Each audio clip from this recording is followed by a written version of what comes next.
இப்போது அத்தனை பேர் இறந்தப்ப அது இவர் தான் காரணம்னு இப்போ ஒரு 10 பேர் சொன்னு நீ தான் தப்பு பண்ணுன்னு சொன்னாலே எனக்கு ஒரு மாதிரி இருக்கும்.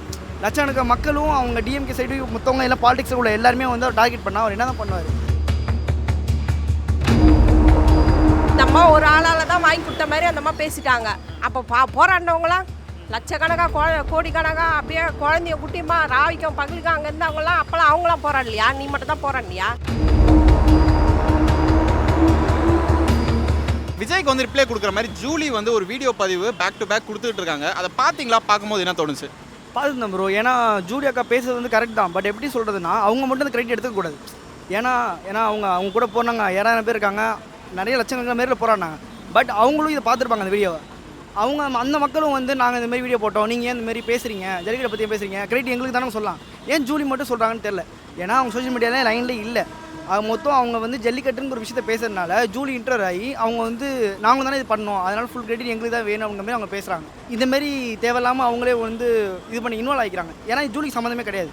ஏன்னா அப்படி இருந்தாங்கன்னா லட்சக்கணக்கான மக்கள் பார்க்குறாங்க, எல்லாரும் போராட்டிருப்பாங்களே, அவங்களும் அதுமாதிரி வீடியோ போஸ்ட் பண்ணிக்கலாம். இல்லை, ஏன்னா அவங்க வந்து எப்படி சொல்கிறதுனா இப்போ நம்மளுக்கு எந்த ஒரு காரணமும் கிடைக்கல, நம்ம ஒரு ஃப்ரேம் இல்லை, நம்ம அது மூலயமா கொஞ்சம் இதை சொல்லி நம்ம இது பண்ணிக்கலாம் அப்படின்னு சொல்லிட்டு எல்லாருமே வந்து தளபதி டார்கெட் பண்ணதுனால நம்மளால முடிஞ்ச ஏதாச்சும் பண்ணலாம்னு சொல்லிட்டு பண்ணிக்கலாம். எனக்கு தோணுது பர்சனலாக என்னோட ஒப்பீனியன் அதுதான். அப்படி இருக்கலாம். ஏன்னா அப்படி இருந்தால் எல்லாருமே அதை வந்து யோசிச்சுக்கலாம். யாருமே பண்ணவே இல்லை, ஜூலி மட்டும் அதை பண்ணணும். அவ்வளோதான் என்னோட தாட். அவங்க எதுக்காக அப்படி பேசுகிறாங்கன்னு தெரில, இல்லை யார் சொல்லி கொடுத்து பேசுகிறாங்கன்னு தெரியல. அவங்க தான் ஜல்லிக்கட்டு வந்து ஏதோ ஜல்லிக்கட்டு பிரச்சனை அவங்க தான் போராடி தனியாக நின்று போராடி வாங்கி கொடுத்த மாதிரி பேசியிருக்காங்க. நானும் தான் அந்த போராட்டத்தில் இருந்தேன் சென்னையில் பீச்சில். அப்படி பார்த்தா எத்தனையோ பேர் விஜய் ஃபேன்ஸ் எத்தனையோ பேர் இருந்தாங்க, எவ்வளவோ பண்ணாங்க. விஜய் சாரே இருந்தார். அப்படிலாம் பார்த்தா அப்போ இதெல்லாம் வந்து அவங்க உள்ள மென்ஷன் பண்ணுறது தப்பு தான். ஒரு மனுஷரை பற்றி தெரியாமல் அவங்க எதனா அந்த போராட்டத்துக்காக அந்த ஜல்லிக்கட்டுக்காக எதனா பண்ணியிருக்கிறாங்களா? நம்மளுக்கு ஜல்லிக்கட்டு வேணும், தமிழருடைய பண்பாடை காப்பாற்றணுன்றதுக்கு விஜயும் போயிருக்காரு, அந்த கூட்டத்தில் கலந்துருக்காரு. நிறையா மக்களுக்கு கூல்ட்ரிங்க்ஸு, தண்ணி பாட்டில், மற்ற எல்லா வேலையும் பண்ணியிருக்காரு. அங்கே தினமும் போய் வெயிலில் அவரும் இருந்திருக்காரு.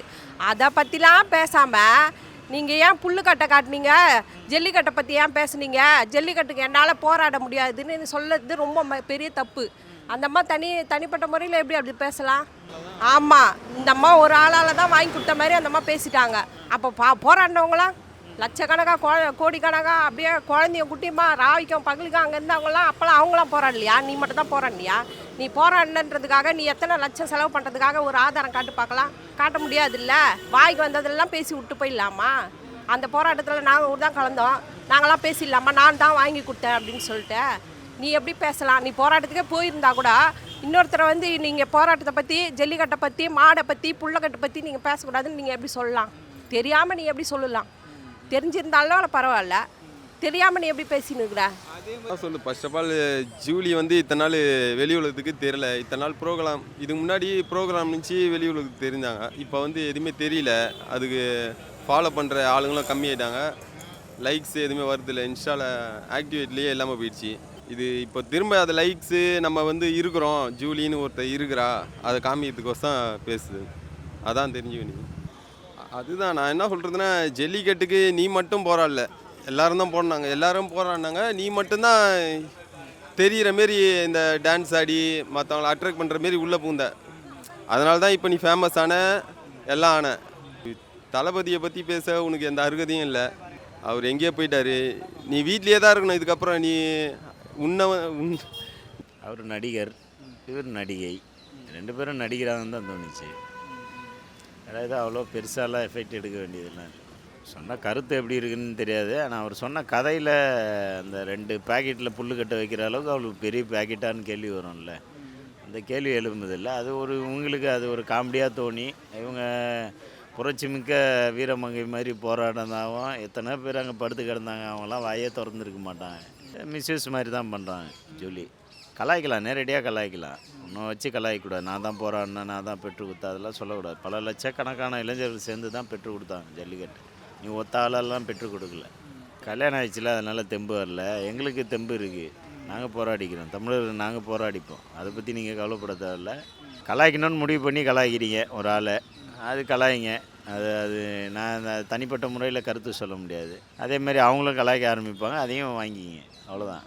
அதான் சொல்ல முடியும். இல்லை, நான் என்ன தோணுதுன்னா, அப்படி நீங்கள் வாங்கி கொடுத்துட்டா மட்டும் பத்தாது. ஒரு முறைப்படி நீங்கள் எப்படி சொல்கிறது, இப்போ ஜூலி வந்து போராடி ஜல்லிக்கட்டை மீட்டு கொடுத்தாலுமே அப்படியே வச்சுப்போம். அப்படி இருந்தாலுமே எத்தனை ஜல்லிக்கட்டு போய் அவங்க பார்த்துருக்காங்க, எத்தனை ஜல்லிக்கட்டில் போய் பேசியிருக்காங்க. இப்போ ஜல்லிக்கட்டை நம்ம வந்து இது பண்ணிட்டோம். இப்போ நாங்கள் வந்து கவர்மெண்ட் மூலிமா நாங்கள் பிரபலப்படுத்தி மதுரையில் பெருசாக நடத்திட்டு இருக்காங்க, சிவகங்கை மாவட்டத்தில் எல்லா ஊரையும் நடத்திட்டு இருக்காங்க. நடத்தும் போது அந்த இடத்துக்கு போயிட்டு இந்தமாரி பேசி இன்னும் அதை வந்துட்டு ஏன் அதோட அந்த பிரச்சனையை விட்டாங்களே தவிர்த்து வந்ததுக்கப்புறம் அதை ஏன் கண்டுக்க மாட்டாங்க. அங்கே போய் பேசணும், இந்தமாரி இன்னும் அதை வந்து எக்ஸ்ட்ராவிஷ் பண்ணணும், நிறைய பேருக்கு தெரியட்டும்னு ஏன் படுத்த மாட்டாங்க. இன்னும் தென் மாவட்டத்தில் மட்டும்தான் இந்த ஜல்லிக்கட்டுங்கிற ஒரு விஷயமே நடந்துட்டு இருக்கு. மித்தபடி இங்கே சென்னை சைடில் உள்ளவங்க அது ஒரு விஷயமாக தான் பார்க்குறாங்க தவிர்த்து எங்கள் ஊரில் தென் மாவட்ட சைடு தான். அதனால் இப்படி இருக்கனால நாங்கள் அது வந்து மாடை வந்து ஒரு உயிராக பார்க்கறதுனால எங்களுக்கும் அந்த இருக்குது. ஏன்னா நாங்கள் வந்து மாடை நாங்கள் அந்தளவுக்கு வளர்க்குறோம், எங்களுக்கும் அந்த தாட் இருக்குது. ஜல்லிக்கட்டு சொல்லும் போது எங்களுக்கும் அந்த தாட் இருந்து கோவம் இருந்துச்சு தான். பட் என்ன ஒன்றுனா அவங்க வந்து என் காலத்தில் என்ன பேச மாட்டாங்க. தளபதி ஏதோ ஒரு விஷயத்த சொல்லிட்டாரு, அவரோட கட்சிக்கோ இல்லை அவர் என்ன நினச்சாரோ, அவர் ஸ்மால் ஸ்டோரி சொன்னாலும் அதில் அர்த்தம் இருக்கும். அப்படி சொல்லும் போது அவரோட நடந்தது, அவர் நினச்சது, அவர் வாழ்க்கையை பார்த்ததை வந்து ஸ்டோரியாக சொல்கிறார், கன்வே பண்ணுறாரு. அப்படி அவர் அரசியலுக்காக பேசினாலுமே அதில் என்ன தப்பு இருக்குது? அதில் ஒன்றும் இல்லை, மக்களுக்கு 4 விஷயம் போய் தெரியிட்டு தான் சொல்கிறாரு. தளபதி வந்து அந்த வந்து இப்போ நாங்களாக இருந்தாலுமே, நாங்கள் போயிருந்து பார்த்துருந்தாலுமே, எனக்கு அது ஏதாவது தான் ஆயிருந்தாலுமே அது ரொம்ப வருத்தம் தான். என் வீட்டுக்கு ஃபேமிலிக்கு எல்லாருக்குமே ரொம்ப வருத்தம் தான்.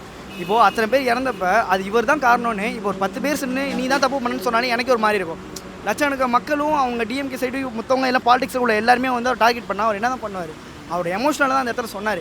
இப்போ தென் அதேமாரி வீடியோ போட்டது காரணமாக ஏன்னா தளபதி மாரி வீடியோ போட்டு நம்ம கூட சமாளிச்சிடலாம், நம்மள மன்னிப்பு கேட்ட மாரி இருக்கும், அதனால கூட அவங்க அதேமாரி பண்ணியிருக்கலாம். ஏங்க உங்களுக்கு நான் என்ன கேட்குறேன்னா, ஒருத்தர் அரசியலுக்கு வராரு, எனக்கு இந்த துறை வேணாம், நான் இந்த துறையை தான் தேர்ந்தெடுக்க போகிறேன்னு. அஜித் சார் கூட தான் இருக்காங்க. அவங்க என்ன பண்ணுறாங்க, நாட்டுக்காக நம்ம போய் ஏதாச்சும் ஒன்று சாதிக்கணும், பைக்கோ காரோ எதுலேயோ ஒன்று நம்ம வின் பண்ணி நம்ம நாட்டுக்கு பெருமை சேர்க்கணும்னா அவருடைய மைண்ட் செட்டு அப்படி இருக்குது. அவரு நாட்டுக்காக அதை பண்ணுறாரு, இவரு நாட்டுக்காக இதை பண்ணுறாரு. இதில் நீங்கள் ஏன் விமர்சனம் பண்ணிட்டு இருக்கீங்க? நீங்கள் ஏன் வரக்கூடாதுன்னு நினைக்கிறீங்க? ஏன் தடுக்கிறீங்க? ஏன் எல்லாத்தையும் குறை சொல்லினே இருக்கீங்க? வரட்டுமே, புதுசாக தான் ஒருத்தர் வரட்டுமே, புதுசாக தான் எல்லாம் நடக்கட்டுமே. ஏன் வேணாம்? பழச 50 வருஷத்துக்கு முன்னாடி நான் ஆட்சியில் இருந்தேன், என் அப்பா இருந்தார், தாத்தா இருந்தார், இன்னும் பேர மாதிரிலாம் இருந்தாங்க, அவங்களெல்லாம் போடணும், இவங்கெல்லாம் வரக்கூடாதா? ஏன் அப்படி நினைக்கிறீங்க? காரணம் என்ன? ஸ்கிரிப்டில் இருக்குன்ட்டு யார் பார்த்தது? விஜய் நிற்கிறாரு, விஜய்க்கு முன்னாடி ஒரு ஸ்கிரிப்ட் இருக்குன்னு கூட வச்சுப்போம். அதில் இருக்கிற லைனை வீடியோ எடுத்து கேமரா எடுத்து யார் போட்டது? போடுறதுக்கு அங்கே யார் பக்கத்தில் நின்னாங்க? நீங்களாவே ஒன்று போட்டு ஒரு வரியை போட்டு அப்படியே அதை வந்து காட்டுறீங்க. இதெல்லாம் நம்புறதுக்கு அந்த காலம் கிடையாது, இந்த காலம் எப்பயோ மாறி போச்சு. நம்ப மாட்டாங்க. எல்லாரும் முட்டாள் ஒன்றும் இல்லை. இப்போ எல்லாமே உலகத்தில் நடக்கிறது எல்லாமே எல்லார் கையிலையும் இருக்குது. நான் இப்போ பேசுகிறது இன்னும் ஒரு 10 வருஷம் 5 வருஷம் கழித்து கூட பார்த்து தெரிஞ்சுக்கலாம். அந்த அளவுக்கு இப்போ டெக்னாலஜி வளர்ந்து போயிருக்கு. இப்போ வந்து இதெல்லாம் போய் இப்படி தான் நடக்குது அப்படி தான் நடக்குதுன்னு மாற்றுறதெல்லாம் ரொம்ப தப்பு. சூப்பராக இருக்கும். விஜய் ஜெயிக்கணும், விஜய் தான் முதல்வராக வரணும். அவர் 5 வருஷம் ஆட்சி நடக்கிறத பார்த்துட்டு அப்புறம் பேசுவோம். 50 வருஷம் நடத்தினாங்கல்ல, அதெல்லாம் பார்த்துட்டோம்ல, நிறைய பேசியாச்சுல்ல. எதிர்கட்சியாக உட்காந்தவங்க, புதுசாக கட்சி தொடங்கினவங்கலாம் பேசியாச்சுல்ல. இப்போ நம்ம அடுத்த 5 வருஷம் கழித்து பேசுவோம். ஆனாலும் அவங்க ஃபேமிலி மெம்பர்ஸை பேசுகிறது தப்பு தான், அது வந்துட்டு தப்பு. பட் அவங்கள பேசுகிறாங்க அப்படின்னா அது கரெக்டு தான். ஏன்னா அவங்க பேசுகிறதே தப்பு, அப்புறம் அவங்கள பேசுகிறது ஒன்றும் இல்லையே. என்ன காரணம்? காசு தான். காசை கொடுத்துருப்பாங்க, அப்படி பேசுகிறாங்க, அவ்வளோதான். மேபி அப்படி இருக்க எனக்கு தெரிஞ்சு அப்படின்னா எப்போவோ ஆரம்பிச்சிருக்கணுமே அவங்க. ஏன் இப்போ திடீர்னு இப்போ எலெக்ஷனுக்கு என்ன மேக்ஸிமம் ஒரு 2 மந்த் இருக்கும், இந்த டைமில் வந்து பேசணுன்னா அவர் மேலே ஏதாவது ஒரு நெகட்டிவாக பேசினா தான் ஓட்டு யாரும் போட மாட்டாங்க அப்படின்றதுக்காக கூட இருக்கலாம். ஏங்க அது நடிப்புலாம் இல்லைங்க, எனக்கு தெரிஞ்ச ரியாலிட்டியாக தான் இருக்குது. அவர் மனுஷன் பாவங்க, நல்ல மனுஷங்க, அப்படியெல்லாம் இருந்திருக்காது. அதை பார்த்தா அப்படியா தெரியுது? அதையெல்லாம் அவருக்கு லைவாக பண்ணுற மாதிரி தான் இருக்குது, யாரும் சொல்லி கொடுத்துலாம் பண்ணுற மாதிரி தெரில. அவங்க சும்மா கிறுக்கைங்களா இருப்பாங்க, அப்படிலாம் இல்லைங்க. அது சும்மா ஒரு மீம்ஸ்க்காக போடலாம். அதாவது இப்போது நம்ம 2 பேருமே இருக்கோம், ஒரு இடத்துக்கு போயிட்டுருக்கோன்னு வச்சுக்கோங்களேன். இப்போது உங்களை விட நான் நல்லா போயிட்டுருக்கேன், நீங்கள் கொஞ்சம் டவுனாக இருக்கப்போ என்னைய வந்து நெகட்டிவாக பேசினா தானே உங்களுக்கு கொஞ்சம் பாசிட்டிவாக நீங்கள் கொஞ்சம் மேலே வர முடியும். அதுக்காக கூட அப்படி பண்ணலாம் இல்லையா? 2026 பாருங்கள், சிறப்பாக இருக்க போகுது. தலைவன் தான். நான் என் ஓட்டெலாம் விஜய்க்கு தான். கூட்டணி இருக்கணும் தான், பட் ஆனால் கூட்டணி ஃபுல்லாக ஒரே கூட்டமாக இருந்தால் இங்கே நம்மளால தனியாகவே செய்வாப்ல, அது அப்படி தான். ஆனால் விஜயகாந்த் இருந்திருந்தால் இந்த அளவுக்கு நடந்திருக்க வாய்ப்பு இல்லை. பிரேமலதா ஏன் இப்படி பண்ணாங்கன்னு தெரில. சரி போனால் போகிறாங்க, ஏன் இப்போ அவங்க இருந்தால் தான் நம்ம வெற்றி வருவாரா என்ன நம்ம தலைவர்? அப்படிலாம் கிடையாது. அதான் நான் முன்னாடியே சொல்லிட்டேன் பிரதர், அது நடிகர், இது நடிகை, அவ்வளோதான். இவங்களுடைய பேச்சு இப்படி தான் இருக்கும். ஒரு சினிமா பாணியில் தான் இதெல்லாம் அமையும். இது ரிவெஞ்ச் எடுத்த மாதிரி இருக்குது. ஒருவேளை அவங்க ரசிகர் வந்து ஆவேசமாக எதனா பேசியிருக்கலாம், வல்கரான வார்த்தை எதனா பேசியிருக்கலாம். அது வெளிப்பாடாக என்ன பண்ணுது, பழி வாங்குற உணர்ச்சியோட இந்த வீடியோ கலந்து வர மாதிரி நான் பார்க்குறேன். என் பார்வைக்கு அப்படி இருக்குது. தவறு தான். கலாச்சி என்ன பண்ண போகிறீங்க சொல்லுங்கள். அவர் டம்மி பீஸ் தான், தெரிஞ்சு போச்சு. 10 நிமிஷம் பேச்சு தான், எல்லா இடத்துலையும் 10 நிமிஷம் பேசுகிறாரு. ஒரு நரேட்டிவ் செட் பண்ணுறாரு, டிஎம்கே டிவிகேன்னு. இது க்ளீனாக வெளிப்பாடாக தெரியுது. ஒரு தலைவனுக்கு உண்டான தகுதி இல்லாதவன் தான் இதை பற்றி பேசுவான். நெடுந்தூர கனவு காண்றவன் வந்து இதை பற்றி பேச மாட்டான். நான் வந்தவொடனே ஜெயிச்சிருவேன், நான் சிஎம் ஆகிடுவாங்கன்னா பெருங்கனவு. அதெல்லாம் வாய்ப்பே இல்லை. அவருடைய கடைசி கனவு டிஎம்கேவாக இருக்கும். ஒருவேளை அதனால் தாக்கி பேசலாம். என் கருத்து அது அவங்க கருத்து இல்லை. ஒரு பெண்மையை வந்து கேவலமாக பேசுறதில்ல.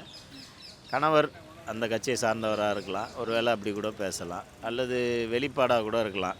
கலாய்க்கவே முடியலையே, நம்மளை கவனம் இருக்கணும் அப்படின்னு கூட பண்ணலாம். மக்கள்கிட்ட இருந்து நம்ம கவனம் குறைஞ்சிட்டோம், நம்ம இன்னும் அந்த மீடியா விசிபிள் வரணும் பேசலாம். 2 வகையாக பார்க்கலாம். எடுத்தது ட்ரோன் தானே. ட்ரோன் யார் வச்சுருப்பா? நீங்கள் தானே எடுத்திருப்பீங்க. உங்கள் ஆள் தெரியாதனமாக எடுத்தது தான் அதை ஸ்க்ரீன்ஷாட்டு போட்டு கொடுத்துட்டான். உண்மையில் நடந்திருக்கும் பிரதர். ஏன்னா அவர் பேப்பர் இல்லாமல் பேச மாட்டார். ஒரு தலைவன்றவன் மனசுக்குள்ளே இருந்து பேசணும். மக்களுக்கு நான் இதை செய்வேன், நான் அதை செய்வேன். இவர் அநேக இடத்துல பேசுகிறாரு. இங்கே மாதிரி அவங்க போராடுறாங்க, இவங்க போகிறாங்க. எத்தனை போராட்டத்தில் நீ கலந்துக்கினேன், அப்போ தான் நீ தலைவனுக்கு உண்டான தகுதி இருக்கும். கடைசியாக பேசும்போது கூட என்னை சிஎம்மில் உட்கார வச்சுருங்க, நான் வந்து கிராமமாக வந்து பார்க்குறேன். பைத்தியக்காரத்தனமாக இல்லை. நான் வந்து போராட மாட்டேன். செத்தவன் குடும்பத்தையே நேரில் போய் பார்க்காதவன் சிஎம் ஆகிட்டா இத்தனை குடும்பத்தை பார்ப்பியா? வாய்ப்பே இல்லை. அவன் ஆடம்பரமாக அதை நினச்சிட்டு அவன் வாழுவான். இந்த ஓட்டு போட்ட ஜனம் முட்டாள் மாதிரி இருக்கும். அதான் பண்ண முடியும். இல்லை, அவருக்கு அந்த அளவுக்கு இல்லை பிரதர். நான் ஓப்பனாகவே சொல்கிறேனே, இந்த களம்ன்றது வேறு. இங்கே திராவிட கட்சிகள் எப்படி வேலை செய்யணும் எங்களுக்கு நல்லா தெரியும். அதிமுக இருந்தாலும் திமுக இருந்தாலும் சரி, அவங்க மேலே கொள்கை முரண்லாம் இருக்கலாம். ஆனால் அந்த களத்தில் 60 வயசு களவன் கூட வேலை செய்வான். எலெக்ஷன் டைமில் அவனை மாதிரி சுறுசுறுப்பாக எவனும் வேலை செய்ய முடியாது. அந்த அளவுக்கு வேலை செய்வான். எவ்வளோ பண்ண முடியுமோ அவ்வளோ பண்ணுவான். பூத்தில் உட்கார்றவன் கூட சிக்னல் கொடுத்து பண்ணுவான். டிவிக்கேல ஒன்றும் முடியாது. பூத்தில் உட்கார வைப்பேன், வாழை வாயை மூட வைப்பான். பார்க்க தானே போகிறாரு அவர். ஈஸியாக சொன்னது தப்பு தான். ஏன்னா எப்படி சொல்கிறதுனா, அது ஒரு விஷயமே கிடையாது. அப்படி பார்த்துருந்தா எவ்வளோ பேர் எங்களுக்கும் சரி, மற்ற எல்லாருமே மாடு வளர்க்குற எங்களை மாரி ஆளுக்கும் சரி, எல்லாருக்குமே வந்து கோவம் வந்திருக்கும். இல்லை, அவர் சொல்லியிருந்தால் ஏதோ ஒரு விஷயத்துக்காக சொல்கிறாருன்னு சொல்லி முடிச்சுக்கலாம். இவங்களாம் தன்னை வந்து ப்ரொடெக்ட் பண்ணிட்டு நான் தான் இது பண்ணேன், நான் ஜல்லிக்கட்டு நீ பேசுனதான் எல்லாமே பண்ணதான், உனக்கு பங்கு இருக்குது, ஓகே. அதேமாரி எல்லா பங்குமே இருக்குது. அதை யோசிக்காமல் நீ மட்டும் பேசுகிறதா இருந்தால் எல்லா இடத்துலையும் வந்து பேசணும். அவ்வளோதான் ப்ரோ. என்ன தாட் பண்ணுற அளவுக்கு இது ஒரு விஷயமே இல்லை. தேவையில்லாமல் பேசி தன்னை ஃப்ரேம் ஆகிக்கிறாங்களா. ஜல்லிக்கட்டும் ஒரு வேலைன்னா அது ஜூலி தான் அப்படிங்கிற மாதிரி அவங்க மைண்ட்குள்ளே ஆயிடுச்சு. அப்படி இருக்கும் போது மக்களுக்கு வந்து ஜூலியை வந்து ஜல்லிக்கட்டு மாதிரி தெரியும். அதனால் ஜல்லிக்கட்டுனா நான் தான் அப்படின்னு சொல்லிட்டு அந்த ஒரு ஃப்ரேம்க்காக அவங்க இது பண்ணிக்கலாம். எப்படி சொல்கிறதுனா, ஒரு 2 பேர் என்ன வந்து நீ தப்பு பண்ணுறேன்னு சொல்லி என்ன சொன்னாலே எனக்கு ஒரு மாதிரி இருக்கும். கிட்டத்தட்ட அதுக்கு இன்சிடென்ட்டே அவர் கிடையாது. அவர் ஒரு இடத்துல இருக்கார், அவர் மைக் பிடிச்சி பேசுகிறாருன்னா குறிப்பிட்ட தூரம் வரையும் தான் ஒரு மக்களை பார்க்க முடியும். அதை தாண்டிக்கிற க்ரௌடு போலீஸ் கண்ட்ரோல் பண்ண வேண்டியது. அது எல்லாமே பை மிஸ்டேக் ஆகிட்டு நிறைய பொலிட்டிக்கலால் அது இஷ்யூ ஆனதுனால எல்லாமே அவர் டார்கெட் பண்ணால் அவர் எதுவும் பண்ண முடியாது. தென் அவர் கட்சி நடத்துகிற ப்ரோ லீக் பண்ணுறாரு. ஒரு 20 பேர் இறந்த வயதுக்கு அந்த கட்சியை அவர் முடக்கிட்டாரோ இல்லை அதுக்கப்புறம் எதுவுமே பேசாமல் இருந்துட்டாரோ அவர் அப்படியே டிமாண்ட் பண்ணிடுவாங்க. இவர் வந்து இவ்வளோ தூரம் இது பண்ணுறாங்கன்னா இவர் வந்து எக்ஸபிஷன் ஆகணும், நிறைய விஷயம் பண்ணணும், நம்ம இதுலேயே வந்து முடக்கக்கூடாது அப்படின்னு சொல்லி தான் அவர் அடுத்தது மீட்டிங் வந்தார். இங்கே அந்த இடத்துல அத்தனை பேர் இருந்து சொல்லும் போது அவருக்கு தான் வழி தெரியும். அந்த இடத்துல அவர் எமோஷனலான அவசியம் கிடையாது ப்ரோ. அவருமே குட்டி ஸ்டோரியாக சொல்லிட்டு போயிடலாம். அவரோட லைஃப்பில் இதுமாதிரி நடந்துச்சு, என்ன இது பண்ணாங்க சொல்லிட்டு போயிடலாம். அவர் ஸ்க்ரீன் கிரியேட் பண்ணணும்னா இதே மாதிரி வீடியோ கூட போடலாம். ஜூலி மாரி ஒரு வீடியோ போட்டு கூட வேலையை முடிச்சிடலாம். இல்லை ப்ரோ, அவருக்குள்ளே மனசு செஞ்சு அந்த இடத்துல வந்து ஒரு எமோஷனல் ஆனதுனால அவரோட ஃப்ரீ ஸ்டைல் தான் அப்படியே வந்தது தான். அவர் எடிட்டர் வருஷன் இருக்க வாய்ப்பு இல்லை ப்ரோ. ஒரு எமோஷனலாக பேசணும்னா அவர் எப்படி வேணால் பேசிக்கலாம், என்னென்னமோ நடந்துச்சு எதை தான் பேசிக்கலாம். அது அவர் பர்சனலாக அது அடிப்பட்டதுனால அவர் பேசுறது காரணமே ரீசன் தான். ஸ்கிரிப்டட் கிடையாது ப்ரோ. எனக்கு பர்சனல் ஒப்பீனியன் ஸ்கிரிப்டட் கிடையாது, வாய்ப்பு இல்லை. 2026 எப்படி சொல்கிறதுனா கண்டிப்பாக தளபதி தான் நல்லா தான் இருக்கும். ஏன்னா எல்லாரும் மக்களும் எல்லாருமே வந்து டிஎம்கே வந்தாச்சு, ஏடிஎம்கே வந்தாச்சு, எல்லா கட்சியும் வந்துட்டுருக்காங்க. இதுவும் மாற்றத்துக்காக எதிர்பார்க்குறோம். கண்டிப்பாக வந்து நல்லா தான் இருக்கும். ஏன்னா இப்போ கூட்டணி அமைஞ்சிட்ருக்கு. கூட்டணி அமைக்காமல் இப்போதைக்கு இது பண்ணிகிட்டு இருக்காங்க. அவங்களா வாண்டடாக வரதை வச்சு பார்த்துட்டு இருக்காங்க தளபதி. இப்போ கூட சீமான் கூட மீட்டிங் கூட்டியிருந்தார். அதேமாரி எல்லாருமே பண்ணுறாங்க. களத்தில் யார் ஜெயிப்பான்னு பார்ப்போம். கண்டிப்பாக 26 என்ன பண்ணாங்கன்னு தெரியல, டிஎம்கே என்ன பண்ணுறாங்கன்னு தெரியல, பார்க்கலாம்.